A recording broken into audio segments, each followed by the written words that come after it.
የሚያስቀናው ብር ያለው ሰው አይደለም፣ ጤና ያለው ሰው ነው የሚያስቀናው። መቅናትህ ካልቀረ ገንዘብ ባለው ሳይሆን ጤና ባለው ሰው ቅና። እዚህ ምድር ላይ እግዚአብሔር በጣም ከሰጠ ጤና ይስጥ። ትልቁ ሀብት ጤና። ምናልባት ገንዘብ የሌላቸው ሰዎች ናቸው ገንዘብ ብርቅ የሚሆንባቸው። አንተ ግን ከቀና፣ እውነቴን ነው የምነግርህ፣ ጤና ባለው ሰው ቅና። የሚያስቀናው ጤና ያለው ሰው ነው፣ ብር ያለው ሰው አይደለም፣ ፎቅ ያለው ፋብሪካ ያለው አይደለም። ኦፍኮርስ ጥሩ ነገር አለው፣ ግን በጣም የሚገርም ሌክሰስ መኪና ገዝተው ሆስፒታል የሚኖሩ ሰዎች አሉ፣ ወይ ደግሞ በዊልቸር የሚሄዱ ሰዎች አሉና እዚህ ምድር ላይ የሚያስቀናው ጤና ያለው ሰው ነው የሚያስቀናው ወዳጄ። ገንዘብ ያለው ሰው አይደለም፣ ጤና ያለው ሰው ያስቀናል። በደንብ ካስተዋላችሁና እግዚአብሔር ጤና የሰጣችሁ ሰዎች እግዚአብሔር ይመስገን በሉ። ከጤና በላይ ምን ደስ የሚል ነገር። ሁሉ ነገር ኖሮ እኮ ጤና ከሌለ ኢንጆይ አታረግበትም። ሴክሱ ምንም ነገር ደስ የሚለው እግዚአብሔር ይመስገን በሉ። ሴክሱ ምንም ነገር ደስ የሚለው ከጤና ጋር ነውና እንደ ጤና እንደው በቃ የምትቀናበት ነገር የለም። ስለዚህ ጤና የሰጣችሁ ሰዎች እግዚአብሔር ይመስገን በሉ። እግዚአብሔር ይመስገን በሉ። ቤተሰብ ሁላችሁም እንግዲህ እግዚአብሔር ይመስገን ያላችሁ ኮፒ ሊንክ ሼር አድርጉት። በእውነት ነው የምላችሁ፣ በጣም ይሄን ነገር ብዙ ሰው ሰርቶታል። በጣም የሚገርማችሁ በተለይ ደግሞ ባርኮት የሆነ ጊዜ ላይ እኔ ማቅረቤላችሁ ነበረ። ባርኮት የሆነ ጊዜ ላይ ታስታውሱ ከሆነ የሆነ ጊዜ በቃ ምንድነው ለኔ ምንድነው የምታደርገው? እባክህን ገንዘብ ስጠኝ፣ ስራ ስጠኝ፣ ይሄን ስጠኝ፣ እባክህ ስጠኝ እያለ በጣም ሁሌ የሚያማርርና አንተን የሚል ነው። በጣም የሚያማርር ማለት ነው። ከዛ የሆነ ጊዜ ላይ በመኪና ያለ ሰው የሆነ ጊዜ ላይ ምንድነው ሁሌ ለምንድነው የምታማርር? እግዚአብሔር ይመስገን ለምንድነው የማትለው አለው። ሰውየው በመኪና የራሱ መኪና ነው፣ ግን እግሩ ወይም የሆነ እንትን ነው፣ በቃ ፓራላይዝ ወይ የሆነ ሰው ነው፣ መሄድ አይችልም። በመኪና ነው የሚሄደውና አንተ እኮ እሱ መኪና እየነዳ ነው፣ ምን ጎሎህ አንተ? እኔ እኮ በእግሬ ነው የምሄደው፣ ሲሄድም በእግሬ ነው፣ ሂጄ ሰርቼ ነው፣ እንደገና ያችን አበቃቅቼ ለትራንስፖርት፣ ለምናምን፣ ለምግብ፣ ለቤት ኪራይ፣ ለምናምን አርጌ ነው እኔ እኮ። አንተ በመኪና ላጥ እያልክ እየሄድክ አንተ ደግሞ እንደሱ ልትለኝ ነው? ኧረ ተወኝ እባክህ። እግዚአብሔር ለእኔማ እኮ ምን አደረገልኝ? እንደሱ እናንተ እየተፈላጠጣችሁ በዚህ በመሰለ በጥቁር መኪና እየሄዳችሁ ምናምን አለ። እንቀያየር አለው። እንቀያየር አለው።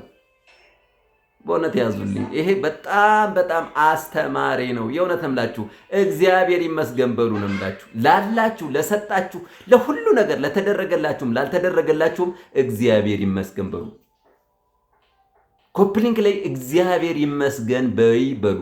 በቃ ሁላችሁ በእውነት አላህ ይመስገን በሉ። ሙስሊምም ከሆናችሁ የእውነት ነው እምላችሁ ስላለን ስለተደረገልን ሁሉ እግዚአብሔር ይመስገን እንበል።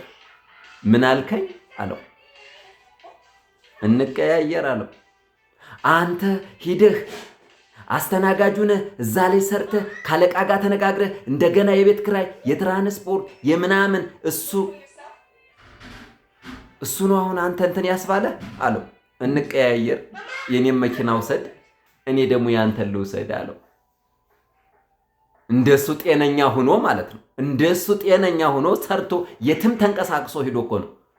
እግር አለው፣ አይን አለው፣ እጅ አለው፣ ጤነኛ ነው። ውስጥ ምን እንደሆነ አላወቀም። በጄ እሺ አለ፣ ይሆን አለ፣ ይሁን እንቀያየር፣ ግን እሺ አትልም አለ። ከዛሳ ወረድ ሲል በክራንች ነው የመጣው። ሲያየው ሌላ ነው። አያችሁ የያዝነው ነገር እንዴት ትልቅ እንደሆነ፣ እግዚአብሔር የሰጠን ምን አይነት ትልቅ እንደሆነ አስባችሁታል? ዋው! በእውነት ነው የምላችሁ። ይሄን ነገር ሳስበው ሁሌም እግዚአብሔር ይመስገን ነው የምንለው።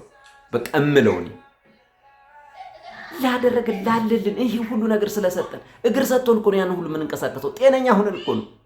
እግር የሌላቸው አሉ።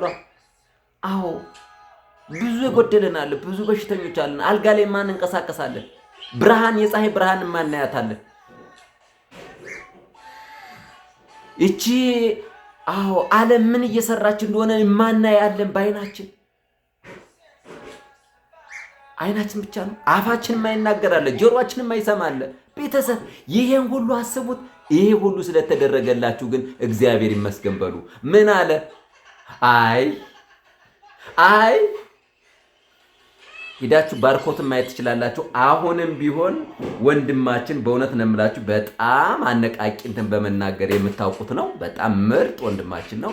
እንደገና ደግሞ የስነ ልቦና አማካሪ ነው። የእውነቱን ነው።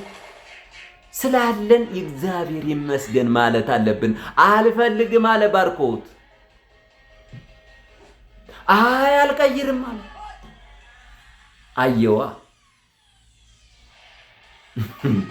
አየው ሰውየው የሚሄደው በክራንች ነው።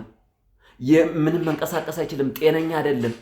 ነገር ግን ያነኛው ሰውዬ አትቀይረኝም እንጂ እንቀያየር ሲለው በጄ ብሎ ነበር። እሺ ብሎ ነበር። መጨረሻ ላይ ግን አልቀይርም አለ። አየህ አይደል እግዚአብሔር የሰጠን ጸጋ ብዛቱ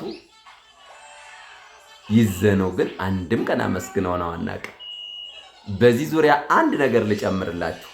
አንድ አባት 70 ዓመት የሚኖሩ አንድ በእድሜ ገፋ ያሉ አባት የሆነ ጊዜ ይታመማሉ እና እዚህ ብልታቸው አካባቢ ላይ ሽንት መሽናቸው በጣም ቱቦ እምቢ ብሏቸው ሐኪም ቤት እንደምንም አንሰፍስፏቸው ይሄዳሉ።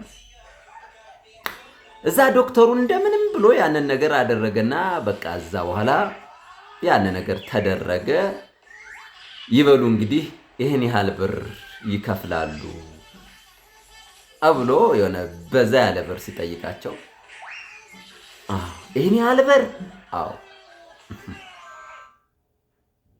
ጌታዬ 72 ዓመት ሙሉ ስኖር ቢያስከፍለኝ ምን ይውጠኝ ነበር ነው ያሉት። ለዛች ቀን ያንን ያህል ክፍያ የተከፈለባት ለዛች ሰዓት ለዛች ቅጽበት ይህን ያህል ብር ከተከፈለበት 72 ዓመት ስኖር ያላስከፈለኝ እግዚአብሔር ክብሩ ይስፋ፣ እግዚአብሔር ይመስገን ያሉት። ስለዚህ ቅድም እንዳልኳችሁ እግዚአብሔር ይመስገን እያላችሁ ኮፒ ሊንክ ሼር አድርጉልኝ። በጣም እናመሰግናለን። መምህር በእውነት ነው የምላችሁ መምህርና የስነ ልቦና አማካሪ ናቸው። በጣም ምርጥ ወንድማችን ነው። እንደዚህ አይነት ነገሮችን ብናቃቸው እግዚአብሔር የሰጣንን ነገር ብናቅ ጥሩ ነው ባይነኝ። አመሰግናለሁ። በጥበብ እንኑር።